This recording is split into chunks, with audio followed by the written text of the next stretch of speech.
Nah, definisi inovator adalah definisi inovator adalah orang ini menyadari bahwa ini hal baru, tapi dia mau memulainya, mau melakukannya, meskipun tadi dikatakan nggak nyaman, gagal, tapi dia punya prinsip.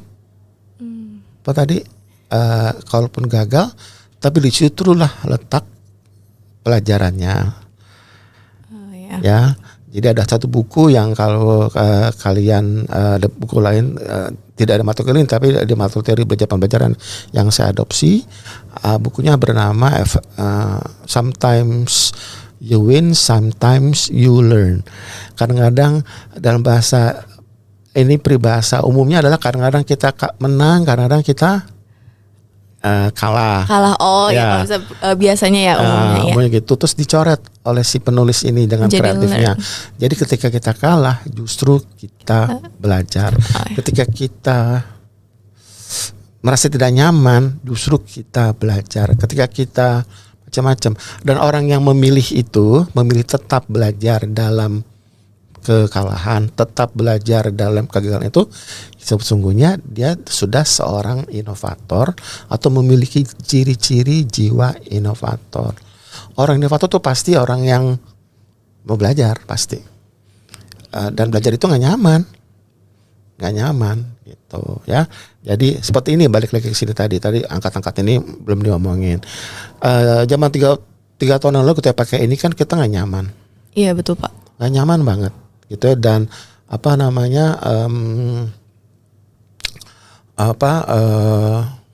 nggak nyaman lalu dipaksa ya. Oh iya. Nah di teori belajar juga ada yang kayak yang saya angkat, kita nih memang manusia mesti dipaksa.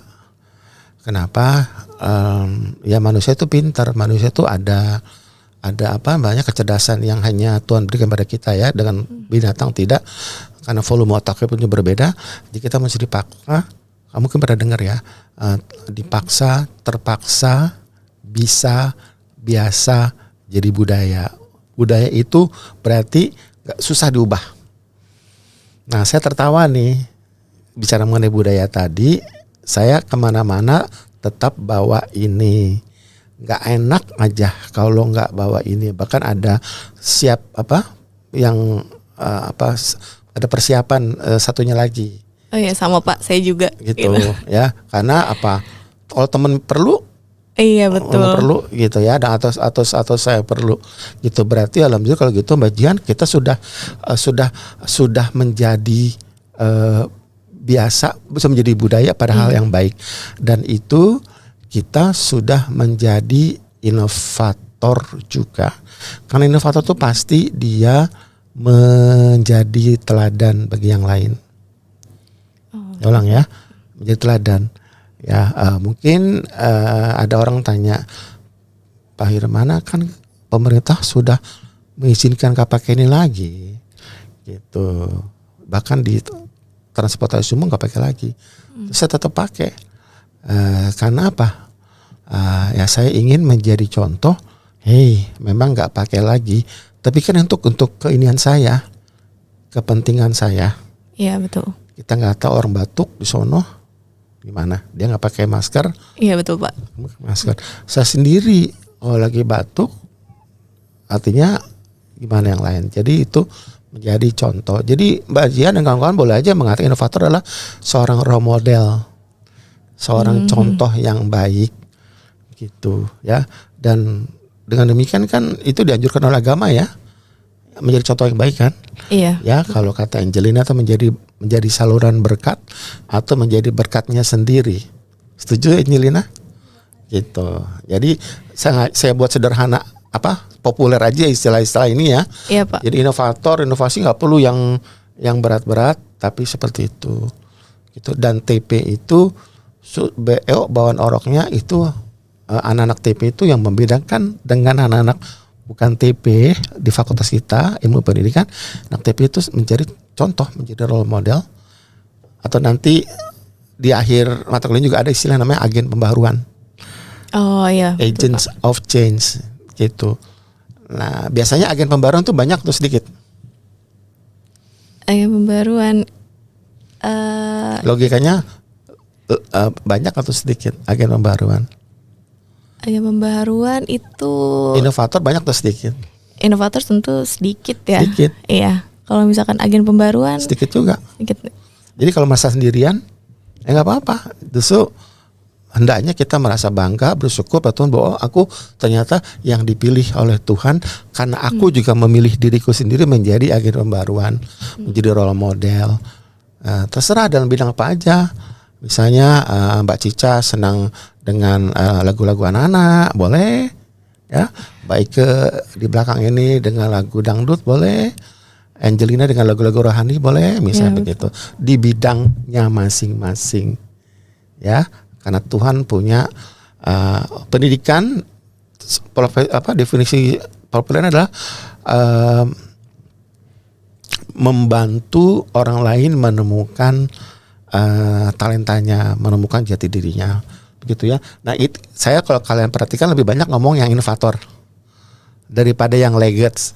Legacy gimana? Ya kebalikannya. Yang udah banyak contoh tapi dia nggak mau. Udah banyak zaman itu ya udah banyak korban, tetap aja ada yang nggak pakai ini, yang mesti dimarahin gitu. Jadi kalau di IG namanya orang gak punya akhlak apa katanya? Gak punya akhlak nih. Udah jelas diingetin ya oleh kondektur kereta atau siapa tuh petugas di Transjakarta, Pak pakai Pak sopan malah marah-marah.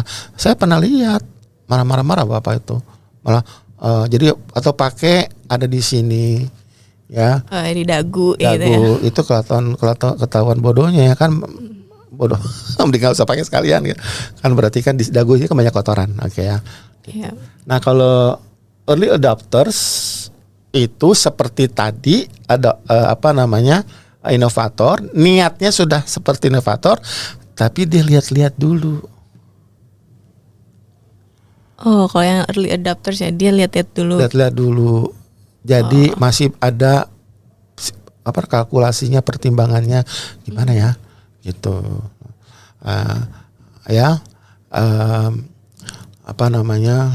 Jadi kalau dilihat dari intensitas tuh dia early adopters itu tidak seberani yang si inovator.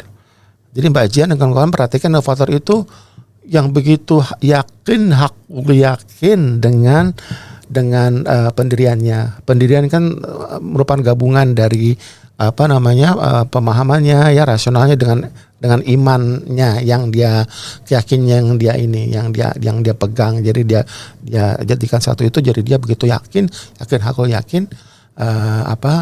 ini aku ini loh gitu ya.